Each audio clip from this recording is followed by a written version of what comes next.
Gaurang sir हमारे साथ जुड़ गए। गौरांग शाह जुड़ गए हमारे साथ जियोजित इन्वेस्टमेंट से। गौरांग सर, बहुत स्वागत है आपका 18 हाउस स्वदेश पर। Good afternoon. और सबसे पहला सवाल क्रूड के इस रिसर्च के ऊपर ही मैं आपसे पूछूंगा। ये जो क्रूड में उबाल आया है, 4% के आसपास की तेजी कल देखने को मिली थी, और जिस तरह से यूएस और ईरान के बीच वापस से एस्केलेशन हो रहे हैं, वॉर की सिचुएशन बढ़ रही है, जेडी वेंस ने कहा है कि वॉर हो सकती है, हम मिलिट्री एक्शन ले सकते हैं, उसका कितना ज्यादा नेगेटिव असर होगा हमारे ओएमसीज पर और उन कंपनियों पर जो क्रूड पे डिपेंडेंट हैं? कितना नेगेटिव, कितना डरना चाहिए अगर किसी के पास पोर्टफोलियो में हो तो? बहुत बहुत धन्यवाद विकास जी इस मंच पर आमंत्रित करने के लिए। सबसे पहले तो आपकी पीसीआर टीम को मैं निवेदन करूंगा कि आपकी जो वाणी है उसकी संख्या ऊपर की तरफ कर दे, क्योंकि आपकी आवाज ठीक से नहीं पहुंच रही थी। लेकिन आपका प्रश्न मैं जो समझा हूं उसका उत्तर देने का प्रयास करता हूं। सबसे पहले आप सभी को और 18 हाउस स्वदेश के दर्शकों को सादर प्रणाम और शुभ दिन हमारे तरफ से। एक छोटा डिस्क्लोजर दे देते हैं कि जो भी निवेश लायक रणनीति आपके समक्ष आज दोपहर इस कार्यक्रम में रखेंगे, ये हमारी बुनियादी तर्क के आधार पर फंडामेंटल रिसर्च टीम की तरफ से राय है।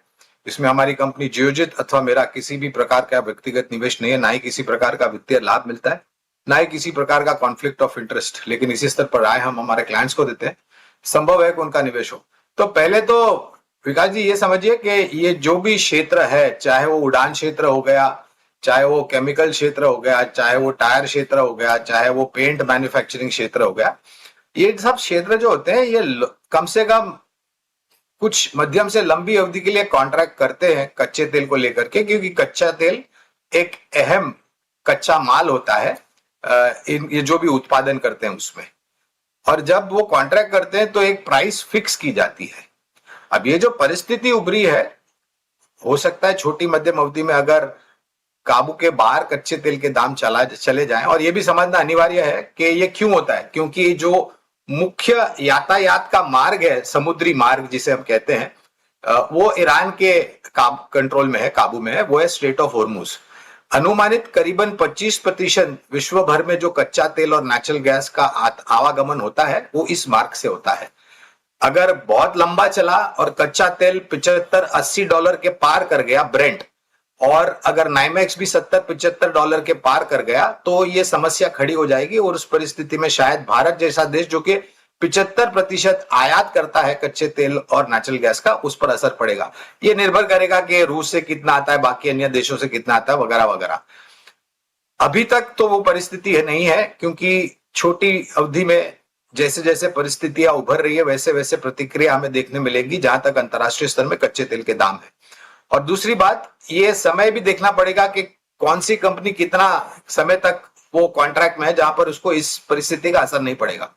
तो जैसे मैंने कहा, अगर लंबा चला और कच्चे तेल के दाम $75-80 ब्रेंट हो गए और $70-75 अगर नाइमेक्स हो गया, तो उस परिस्थिति में शायद दबाव पड़ सकता है। ऑयल मार्केटिंग कंपनीज पर भी दबाव पड़ सकता है इसका, क्योंकि उनके मार्जिन बहुत कम हो जाएंगे।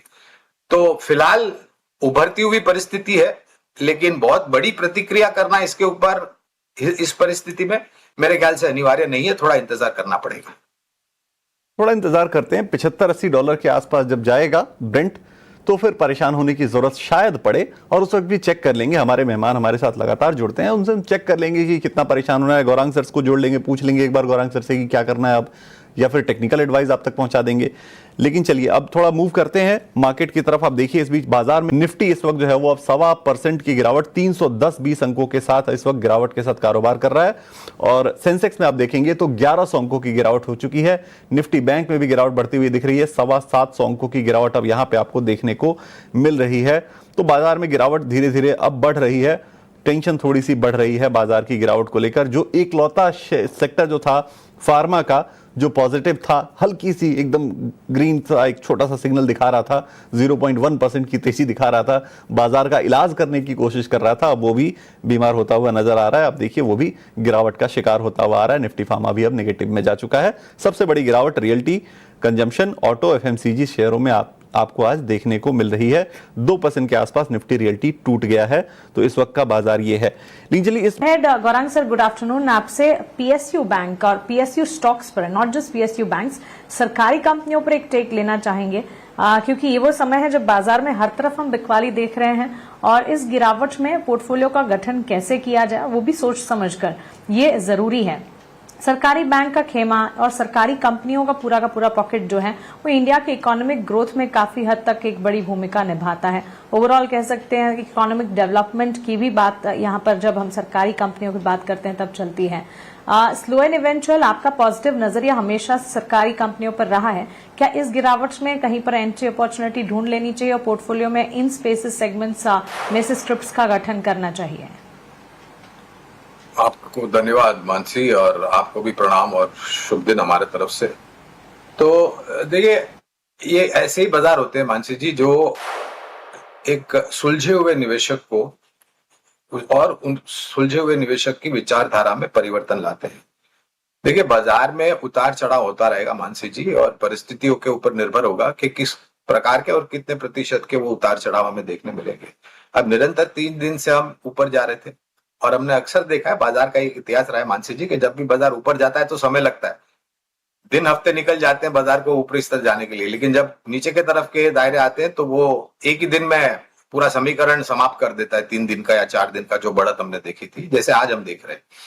आपके प्रश्न का उत्तर देते हुए हमें लग रहा है कि पहले तो सरकारी कंपनियों के का जो खेमा है और जो अलग अलग क्षेत्र है वहां पर ध्यान देना चाहिए, बहुत ही अनिवार्य होगा।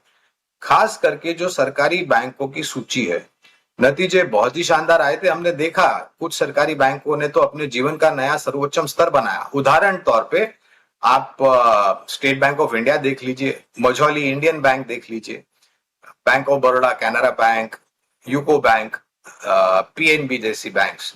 तो पहले तो इस क्षेत्र पर, यानी कि वित्तीय क्षेत्र पर, खास करके सरकारी बैंकों की ये जो सूची हमने आपके समक्ष रखी है, इन सभी बैंकों पर बुनियादी दर के आधार पर खरीदारी की जाएगी। फिर आते हैं अभी जो मेरे ख्याल से अभिषेक भाई और आपके सहयोगी बात कर रहे थे कच्चे तेल को लेकर के, तो ऑयल मार्केटिंग कंपनीज। और एक वास्तविकता मानसी जी ये भी है कि सरकारी कंपनियों में जो डिविडेंड पे आउट रेशियो है, हर साल आपको मेरे ख्याल से औसतन 20% डिविडेंड मिलता है, क्योंकि सरकार सबसे बड़ी शेयर धारक है इस सब कंपनियों में।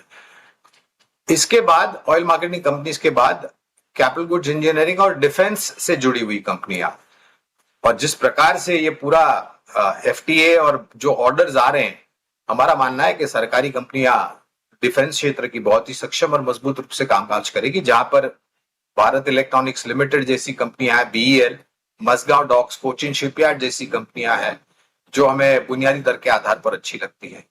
कैपिटल गुड्स इंजीनियरिंग की मैंने बात की, एक मायूसी तीसरी तिमाही में हमने भेल में देखी थी, बीएचईएल में स्टॉक करेक्ट भी हुआ, 300 के पार वाला 250 पे जाकर के अटका।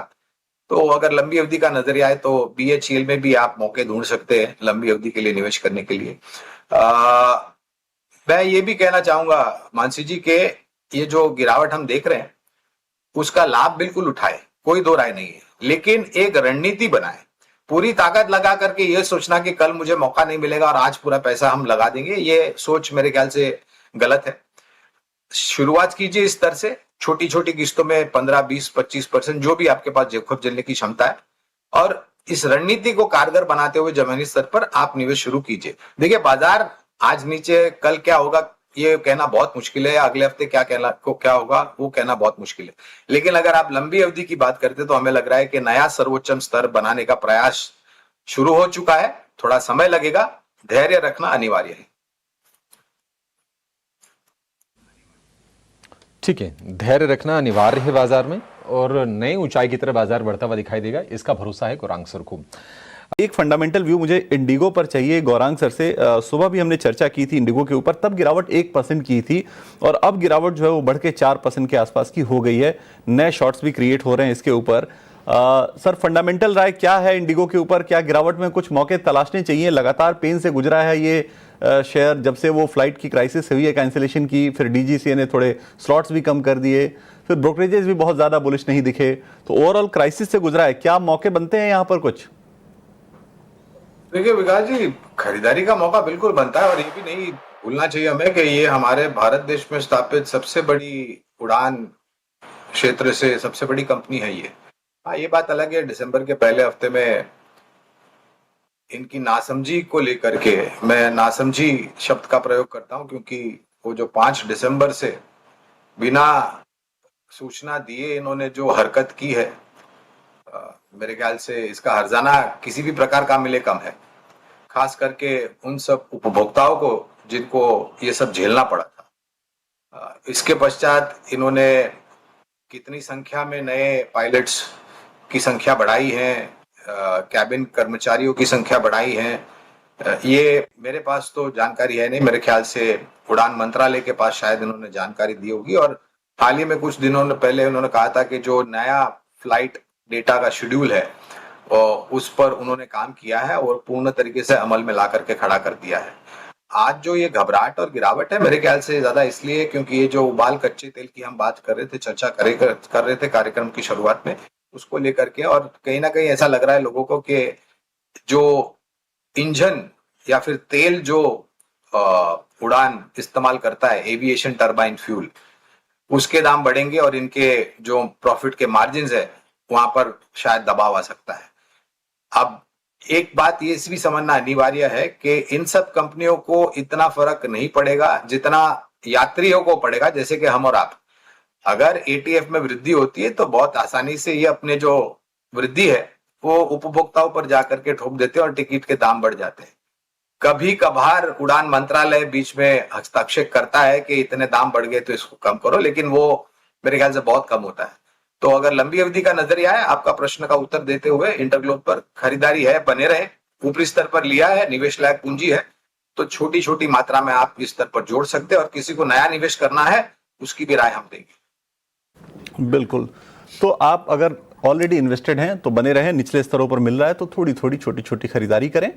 यहाँ लंबी अवधि के नज़रिए से अगर आपको रखना है तो आप निश्चित तौर पे रखें। ये राय गौरांग सर की है और बात सही भी है कि देखिए मार्केट शेयर के हिसाब से अभी भी देश की सबसे बड़ी एयरलाइन है, तो निश्चित तौर पे एक पॉजिटिव रुख तो बनता है फंडामेंटल हिसाब से। चलिए